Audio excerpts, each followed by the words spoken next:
Back in the 7th century in Greece, being gay was acknowledged and legal. However, around the 16th century, in many countries, governments moved to criminalize being gay. Gay men caught in intimate acts would be punished and executed. The laws during this time only pertained to gay men because it wasn't even conceivable that there could be a lesbian woman. This was a shift that moved being LGBT from simply perceived as immoral to actually trying to regulate people and their decisions/feelings. More currently, in the 1960s, specifically in New York, it was legal to show gay affection in public. It was also legal to serve alcohol to anyone who was gay. It was even illegal for two people of the same gender to dance together. Women would have the possibility of being arrested unless they wore at least 3 pieces of feminine clothing. And men could be arrested for wearing drag, which is a means of self-exploration and a way to make cultural statements.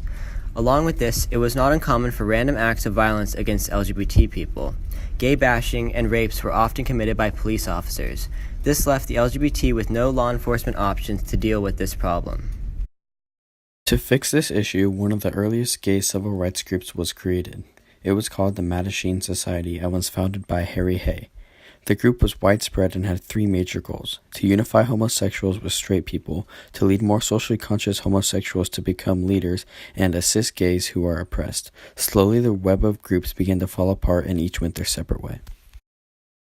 Another one of the major gay rights movement groups, formed a little later, around 1969, was called the Gay Liberation Front. The Gay Liberation Front was founded by Morris Knight and wasn't actually a group, but rather a united front consisting of many groups with common goals. The Gay Liberation Front wanted to eradicate the oppression of gays and lesbians and to stage public demonstrations with emphasis on visibility. The overall goal was to attack LGBT discrimination politically. Harvey Milk was born in New York in 1930. By the time he attended high school, he knew he was gay. However, he was not open about his sexuality until his early 40s. Then in 1972, Milk moved from New York to San Francisco. 5 years after this transition, Milk became open about his sexuality. Being the first openly gay elected official, Milk turned into a figure of hope for the LGBTQ community. However, on November 27, 1978, Harvey Milk was assassinated by Dan White, who previously worked with Milk. Another key figure in the gay liberation is Kathy Kozakinko. Kathy joined the LGBT member in 1974, 5 years after the Stonewall and a few years before the assassination of Harvey Milk. Kathy became the first openly lesbian candidate to run successfully for political office in the United States. Both Milk and Kathy have been great impact in the gay civil rights movement. Now here is a video clip of Gay Pride Rally speech by Harvey Milk. My name is Harvey Milk and I'm here to recruit you. I want to recruit you for the fight to preserve your democracy. Brothers and sisters, you must come out. Come out to your parents. Come out to your friends, if indeed they are your friends.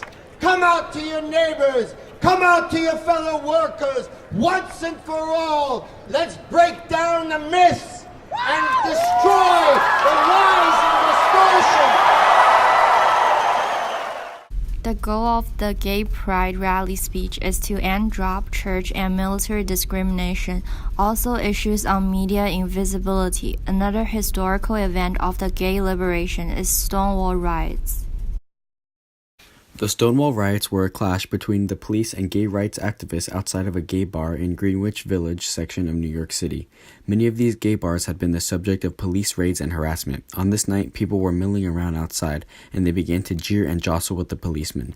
The officers had to barricade themselves inside the bar while 400 people rioted outside and set the place on fire. The incident got national attention and soon became a symbol of resistance against political discrimination. Many successes were achieved through the gay liberation movement, although many did not happen until later on.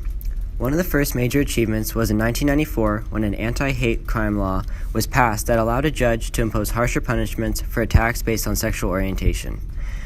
Later on, in 2003, Lawrence v. Texas broke down the anti-sodomy law, which criminalized being gay. And then, in 2009, President Obama signed the Matthew Shepard Act, which strengthened Lawrence v. Texas.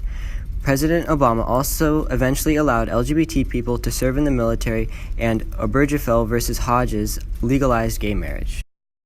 Public acceptance of the LGBTQ community has expanded to levels that once seemed unimaginable. In June, same-sex marriage will have been legalized for 3 years now. As stated earlier, LGBT people now have the ability to serve in the military. However, they face new challenges such as President Donald Trump's views that call for a ban on all military service from transgender Americans. However, over the years, groups and organizations have been created to support and fight for LGBTQ individuals. For example, Gay and Lesbian Alliance Against Defamation, GLAAD, is the world's largest LGBTQ media advocacy group that serves to lead the conversation for change and acceptance within the world. Another gay, lesbian, bisexual, and transgender advocacy organization, called the Human Rights Campaign, works to make the vision of equality a reality through researching, educating, and supporting. Through many hardships, the gay liberation movement has continued to advocate for the rights of those belonging to the LGBTQ community. It seems as though the fight will never be over until every individual is free to express themselves as they truly are.